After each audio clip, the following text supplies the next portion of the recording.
Kitchen. ഇന്ന് നമ്മൾ ഒരു ബീട്രൂട്ടിൻ്റെ പച്ചടിയായിട്ടാണ് വന്നത്.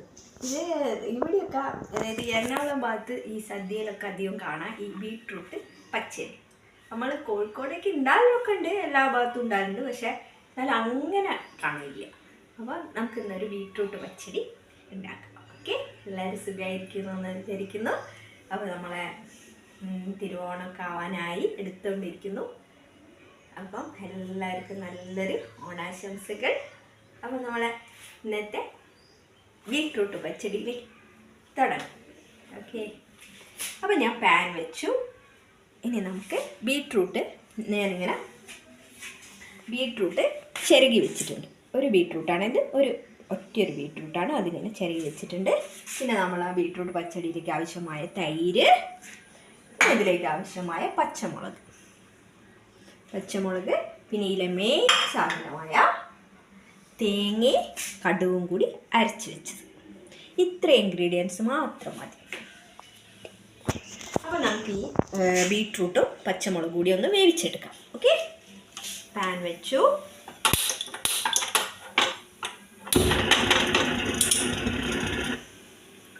ഗ്യാസ് കത്തിച്ചു, പാൻ വെച്ചു. നമുക്കിത് വേവിച്ചെടുക്കാം. ഒരു ബീട്രൂട്ടാണിത്. ഒരു ബീട്രൂട്ട് ഞാൻ നല്ലോണം ചിരകിയെടുത്തു.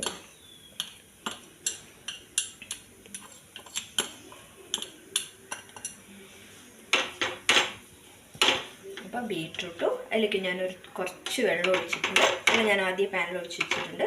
ഒരു കുറച്ച് വെള്ളം പാനിൽ ഒഴിച്ചു. നമുക്ക് ഇതൊരു 3 പച്ചമുളക്, അത്യാവശ്യം വലിയ 3 പച്ചമുളകുണ്ട്. പച്ചമുളകും ബീട്രൂട്ടും കുറച്ച് ഉപ്പും ചേർക്കണം. അത് അവിടുന്ന് വേവട്ടെ. നമുക്ക് ഉപ്പ് ചേർക്കാം.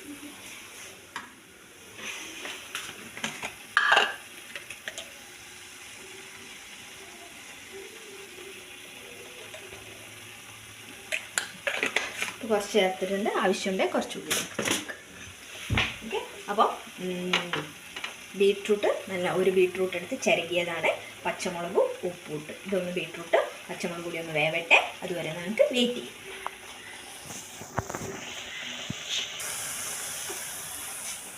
അപ്പം നമ്മളെ ബീട്രൂട്ടിൻ്റെ പച്ചടിക്കുള്ള ബീട്രൂട്ട് പച്ചമുളകും നന്നായിട്ട് വെന്ത് വന്നിട്ടുണ്ട്. നന്നായിട്ട് ഞാൻ അങ്കറ് പോലെ ഒന്നും കണ്ട ഒരു ഏകദേശം ജസ്റ്റ് വെന്താൽ മതി. അങ്ങനെ വെന്ത് കഴിഞ്ഞു. ഇനി നമ്മളുടെ അടുത്ത ഇൻഗ്രീഡിയൻസ് ആയിട്ടുള്ള, അതായത് തേങ്ങയും കടുവും കൂടി അരച്ച് വെച്ചാൽ നമുക്ക് ഇതിലേക്ക് ഇടാം.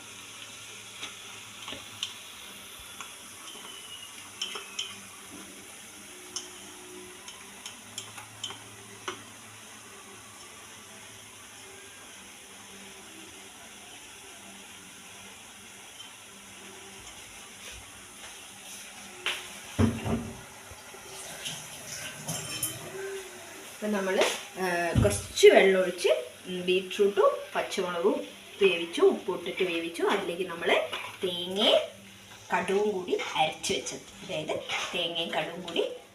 വെച്ചത്, ചേർത്തു. ഒന്നൊന്ന് പൊന്തി വരട്ടെ കേട്ടോ. അത്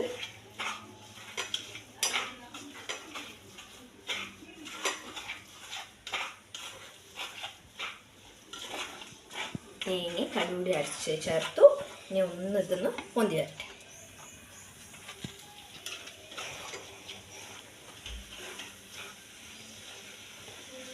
ഓക്കെ, ഇതിന് നല്ല കട്ടത്തൈരാണ്. പാക്കറ്റ് കട്ടത്തൈര് വാങ്ങിയതാണ് അത്. ഇനി നമുക്ക് നമ്മുടെ തൈര് കൂടി ഇതിലേക്ക് ഒഴിച്ചു കൊടുക്കാം. ആവശ്യത്തിന് നോക്കി ഒഴിക്കണം. ഇതാണോ നമുക്ക് ഏകദേശം ഒരു പാകമായി വരുന്നത്, അതിനനുസരിച്ച്.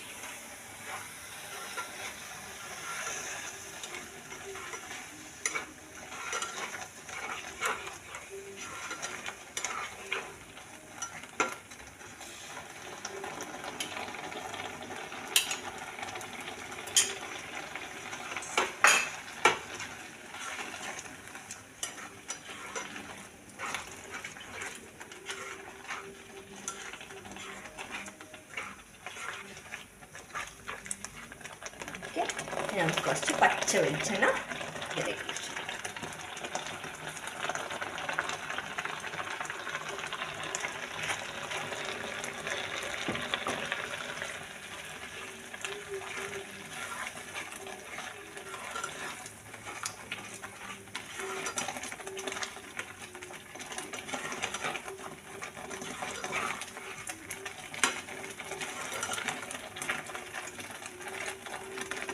നമുക്ക് ഗ്യാസ് ഓഫ് ചെയ്യാം. അപ്പം നമ്മൾ പൈനാപ്പിൾ പച്ചടി റെഡിയായി. ഇനി നമുക്ക് ഇതിലേക്ക് ഒരു ബൗളിലേക്ക് മാറ്റാം. അപ്പം നമ്മളുടെ ബീറ്റ്റൂട്ട് പച്ചടി റെഡിയായി. ഇനി നമുക്കൊരു ബൗളിലേക്ക് മാറ്റാം. ഓക്കെ. അപ്പം നമ്മൾ ബീറ്റ്റൂട്ട് പച്ചടി റെഡിയായി. അപ്പോൾ എളുപ്പമാണ് ചെയ്യാൻ, നല്ല ഭംഗിയില്ലേ കാണാൻ. ബീറ്റ്റൂട്ട് പച്ചടി കാണാൻ നല്ല ഭംഗി, നല്ലൊരു കളർ. എനിക്ക് ഭയങ്കര ഇഷ്ടമായി ഈ കളർ. അപ്പം നമ്മൾ ബീറ്റ്റൂട്ട് പച്ചടി റെഡി. ഒന്നുമില്ലേ, സിമ്പിളാണ്. കുറച്ച് വെള്ളത്തിൽ ബീറ്റ്റൂട്ട് നല്ലോണം ചിരകിയിട്ട്, ഒരു ബീറ്റ്റൂട്ട് എടുത്ത് ചിരകിയിട്ട് പച്ചമുളക് ഉപ്പിട്ട് ഒന്ന് വേവിച്ചെടുക്കുക. ഇതിലേക്ക് കടുകും തേങ്ങ അരച്ചത് ഒഴിച്ച് ഒന്ന് പൊന്തി വരുമ്പോൾ കട്ട തൈര് ഒഴിച്ച് ഒന്ന് തിളപ്പിച്ചെടുക്കുക. ഇത്രയും നിങ്ങൾ കുറിയിട്ടായിരിക്കണം. ഒന്നിലും വെള്ളം അധികം ഇടാൻ പാടില്ല. പച്ചടി ആ പച്ചടീൻ്റെ സ്ട്രക്ചർ തന്നെ ആയിരിക്കണം. ഓക്കെ. ഇതാണ് നല്ല കഴിക്കാൻ, ചോറിന് കൂട്ടാനും കാണാനും നല്ല ഭംഗിയാണ് ബീറ്റ്റൂട്ട് പച്ചടി. അപ്പോൾ എല്ലാവർക്കും ഇഷ്ടപ്പെട്ടു എന്ന് വിചാരിക്കുന്നു. എല്ലാവരും കാണുക, എല്ലാവരും ഉണ്ടാക്കുന്നൊക്കെ സംഭവം തന്നെയാണ്. എന്നാലും ഇതുപോലെ ഒന്ന് ഉണ്ടാക്കി വെക്കുക. ഓക്കെ, അടുത്ത വീഡിയോ ആയിട്ട് കാണാം. ബൈ.